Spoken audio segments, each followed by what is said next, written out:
What's up, mob? Hey, how we doing? I'm back and I'm doing a video today. I'm giving some more career advice and I do have to laugh. Some of you guys come in with like, hey, what right do you have to give these guys advice? Were you a professional? Lighten up, lighten up. It's December and I'm bringing you content, so back off.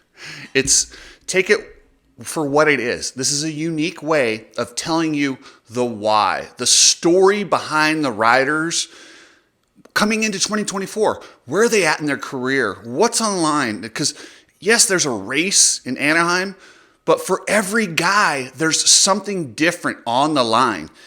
What's a win for them? Is a third place a win? Is a second place a win? Is just getting back out there a win? I just want to let you guys know where they're at and what this means for their career. So with that said, I'm going to go with Garrett Marchbanks from Club MX, Jeremy Martin from Club MX, and my friend, MMA fighter Elise Anderson told me if I didn't talk about Malcolm, and yes, she threatened me, you talk good or I will choke you out. And when somebody that badass, one of the toughest women on the planet, tells you talk nice about Malcolm, guess what? I'm going to talk nice about Malcolm.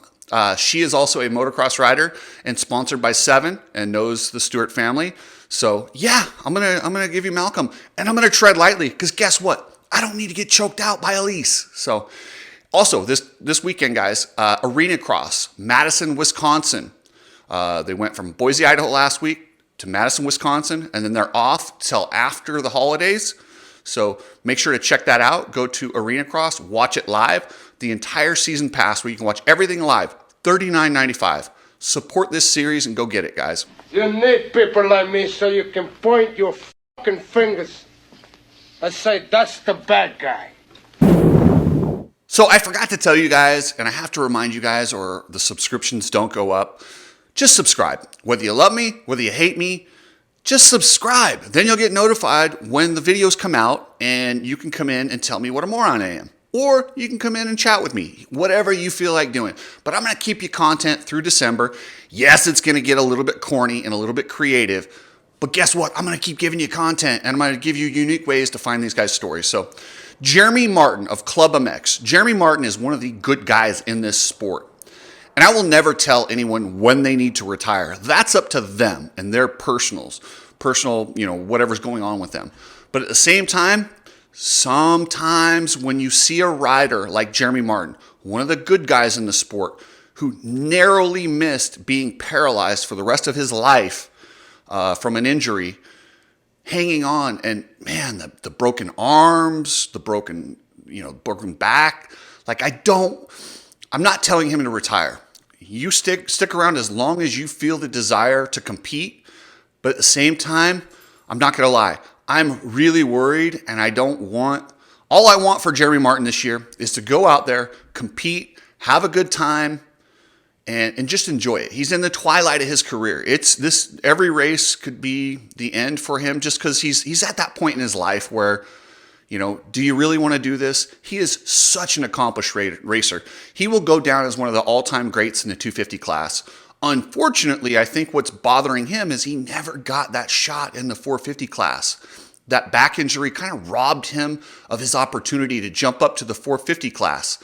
That ride that Chase Sexton ended up with, that was supposed to be Jeremy Martin's before that injury. And if you'll remember, he got second to Eli Tomac in a 450 Supercross at Daytona.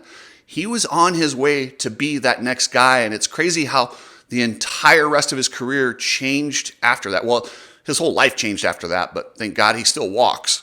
But it changed so many dominoes. Would we have Chase Sexton that we know today if Jeremy Martin didn't get hurt? I don't know. But the sport's weird that way, and Jeremy is racing a 250 indoors. I would like to see him just go 450 because, like I said, at this point, he's got nothing to prove in the 250 class.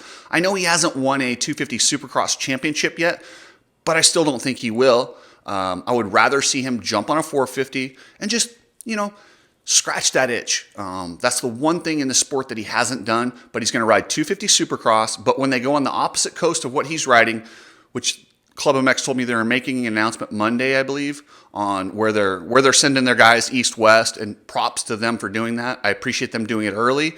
I would imagine Jeremy's probably going to be on the East. I would like to see Jeremy get some 450 rides in and see how it goes. And then the plan is to put him on a 450 outdoors. That will be fun. He's an outdoor specialist, and riding a 450 outdoors will be awesome. Jeremy, I hope the best for you.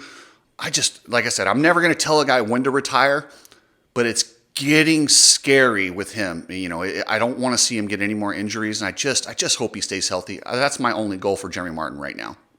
Are you struggling in workouts? Do you get dehydrated? Check out the Coach Rob store and get yourself some energy fuel. Best recovery drink in the market. Ride Strapped. Yes, they have the red pill shirt like I'm wearing today. They have the Let's Go branding goggles. Such a great company. Support them. And yeah, they're awesome. Hit up ridestrap.com. Now to Malcolm Stewart. Malcolm Stewart is one of my favorite riders. And like I tend to do with a lot of my favorite riders, these guys are probably like, God, I hope this guy doesn't like me because he's really mean when he likes me. It's because I want to see them succeed. I'm extra critical when they make stupid mistakes and do things that I don't like. With that said, Malcolm is good for this sport. We missed him last year. Malcolm is a gift to this sport. He's one of the few guys with a ton of personality. I love the way he rides, the dreadlocks. Malcolm brings a flavor to this sport that we absolutely need, and we missed him, and I'm glad he's coming back. It was weird how it happened last year. He came out of the Supercross series, he hurt his knee, rode through it, and then he tried to ride some outdoors and supposedly rehabbed it. He should have had a surgery and had it fixed. He thought he could fix it without that. They made a mistake. They misjudged it. He ended up having to get the surgery and missed all of last year. But props to the Stewart camp for not doubling down on one mistake and making it two. They didn't rush him back. They let him get completely healed. And let's not forget, Malcolm, while we don't think of him as old, he's the same age as Eli Tomac and Jason Anderson. He's into his 30s. He's that class of rider where he's been around for a while, but he hasn't had... It's weird how we look at guys who've been to the top of the mountain and are on their way back down, and guys who haven't got to the mountain. It's like we don't look at them as older for some reason. And I don't know why that is, but it's true in almost every sport. If you get an MMA fighter who's been champion and then they're on the way down, they're out of it before some guy who's ranked about top 10 that just hangs around for a long, long time, and you still want him to get to that mountain. That carrot's still out there. I want to see Malcolm Stewart win a Supercross race. Is he going to be champion? Probably not. I just want, in the history books, I want Malcolm Stewart to get a 450 Supercross win. That's all I want. He does that, boom. You ride off the sunset. You do whatever you want to do, Malcolm. But how about you stay a little bit more active on social media? Because the sport needs your personality around. So that's all I would ask. And hopefully that was positive enough that my friend Elise doesn't beat the crap out of me. But it is what it is. I hope I don't get choked out. If your garage is disorganized, hit up Epic Garage Designs. They have racks, flooring, slat wall. They ship anywhere in the country. Check it out, epicgaragedesigns.com. And if you're shipping anything, use Precision Transport. Precision Transport is about half the cost of FedEx. And guess what? They support motocross. They support MMA. They're just a good company. They're really good people. So check out Precision Transport. Now to one of my favorite guys. It's no secret that I grew up in Utah racing. So did Garrett Marchbanks. So I have a soft spot for Garrett. I think he's a great kid. I know the town he grew up in, and I just want him to succeed. And him and I have had many talks as far as about him in the 450 class. He feels like he has unfinished business in the 250 class. I disagree. He is a bigger guy. His technique and the way he's natural on the bike suits a 450 much better. And as my example, what did he do outdoors last year? He got a podium at High Point. Like, dude, that's really good. I don't care if it was a little bit of a depleted field. Garrett can run with anyone on this earth when he's confident and comfortable on that 450. I wanted to see him full-time on that 450 this year.